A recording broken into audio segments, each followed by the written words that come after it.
Which 30 to 1 long shot am I considering for my trifecta box at the Rebel Stakes this weekend? Stay to the end and find out.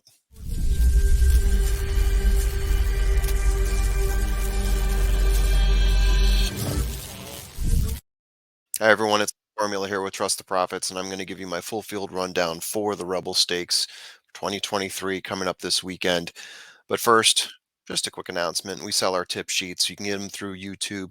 Just click the join button on any of our videos, including this one, and you'll see what the options are for purchase. You can get a Saturday slate, or you can get the week package, the flight line package. Really, what it shakes out to about is $2 per tip sheet, in some cases less if you go with the flight line. Got all sorts of cool metrics that we throw on there. It's a new tip sheet. We just released this one recently, has a lot more than our old one. So go ahead and check that out. But let's talk about the Rebel Stakes being run at Oaklawn. It's a G2, 8.5 furlongs. That is 1 mile and a 16th. And there are 11 entrants in this race. Let's take a look and see who they are. Let's start with Verifying, the morning line favorite. 2 wins in 4 races for Verifying. Uh, Big horse, Justify horse, rebounded from a disappointing BC Juvenile with a strong allowance race at Oaklawn. I almost said Oak Park, but it's Oaklawn.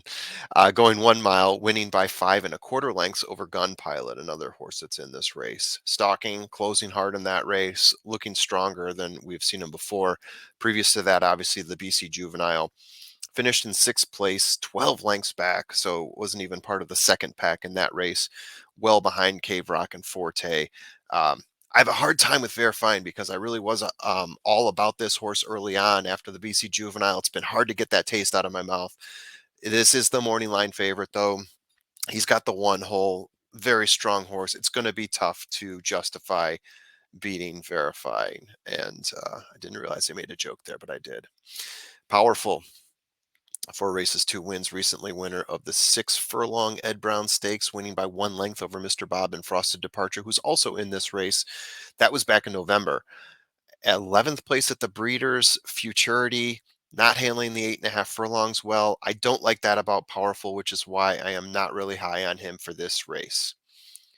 Moving on. Red Route 1, fun to say. 111 lifetime in 6 races. This race that we're showing here, that is the Kentucky Jockey Club Stakes, behind Instant Coffee, 1 1/4 lengths off. Obviously didn't get a show for that, got fourth place, but he was in that pack there, might as well have earned it. Most recently, though, the Southwest Stakes, running in the slop, 5.5 lengths behind Arabian Night, who really took off in that race. 2 lengths ahead of the rest of the pack in the slop. So here's the thing about Red Route 1. We've got rain coming at Oak Lawn. We should be adjusting our expectations to be running in some slop here, and Red Route 1 is definitely a horse to consider.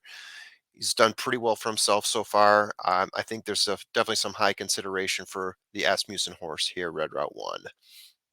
Another Asmussen horse, 3 of them in a row, actually. Gun Pilot. So we just mentioned Gun Pilot before, losing to Verifying. Since then, most recently won a 100K allowance race at Oaklawn, going 1 mile, beating Bourbon Bash down the stretch by 2 lengths. Interesting horse here. Want to see a little bit more on him. I think in this field here, I'm not thrilled with the field. It's a whole bunch of horses that I really don't want to be betting on, save a couple outliers here and there. Gun Pilot is an interesting one. I don't think he can rise to the occasion in this field, but we'll see. Giant Mischief, second of two Brad Cox horses we're talking about. 3 races, 2 wins, 1 second place in his lifetime. Last time out came in a close second place at the Remington Springboard Mile behind an impressive Wild Atlantic Storm. Seemed to be a race that he should have won, but Wild Atlantic Storm definitely put on a show there. Springboard Mile, that's the furthest he's run, going 7 furlongs and 5 furlongs before that in 100K and 34K races, respectively.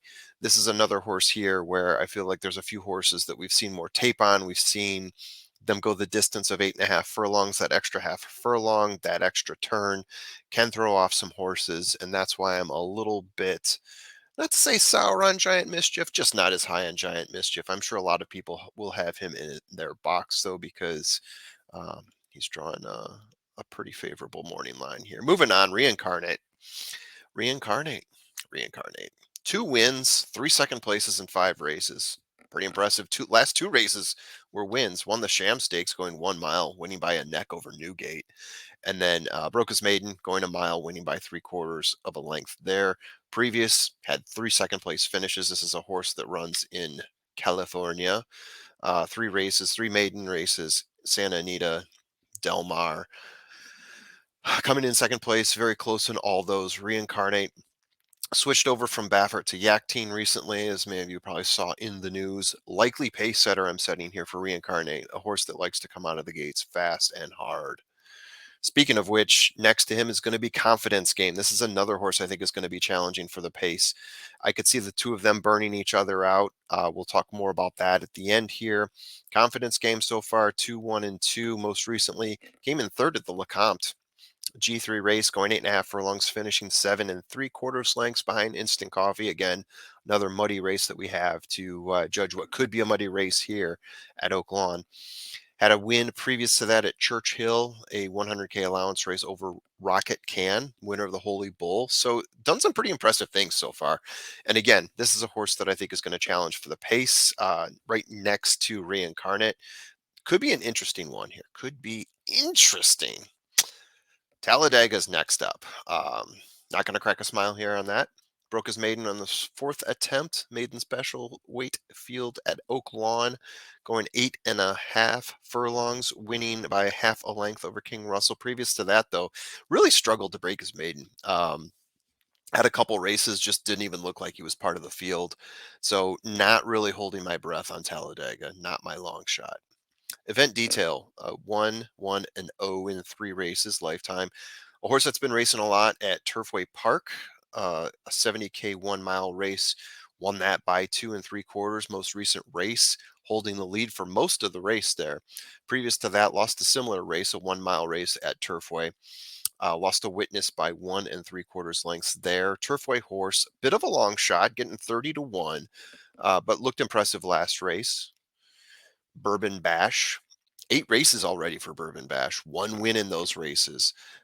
Raced in 2G1s so far, but not making a mark in either one, really. Looks solid recently. 1 mile. Coming in second place to Gun Pilot. 2 lengths in an 80K AOC. 800K would be more impressive.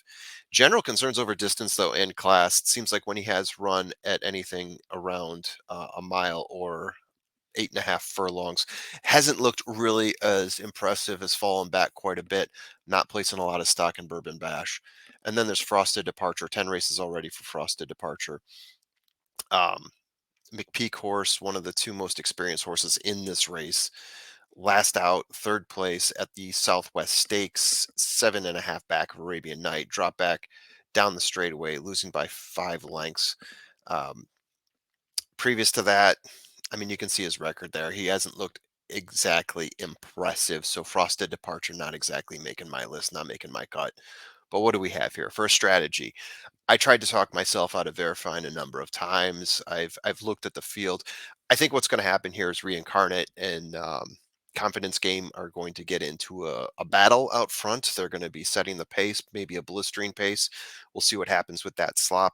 I think Reincarnate will come out of it and be a horse that finishes for show or for place. I think Verifying is probably the horse that is going to be most likely to win here, 2-1. Obviously, the morning line favors my call here.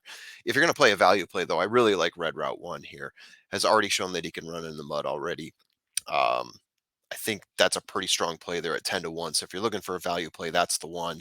If I'm going to be doing a key box, as I stated at the start here, Verifying is going to be my key. I'm going to add in Reincarnate because I think even off of a blistering pace, he can probably still hold one of the top three places. Red Route 1, as I put in my value play at 10-1. And there's my 30-1 event detail. Yeah, I like what this horse has done recently coming out of Turfway. I don't know if that's going to be a concern or not. It it was the route for our last Kentucky Derby champion coming from Turfway. So I think event detail. I'm curious about this horse. I like the way he could possibly be setting himself up in this race. So I am throwing him in there in my trifecta key box. So that's what I got to say for the Rebel. What do you guys say? Hit me up in the comments. Let me know what you think. Disagreements, I'm sure there's plenty, but hit me with them. See ya.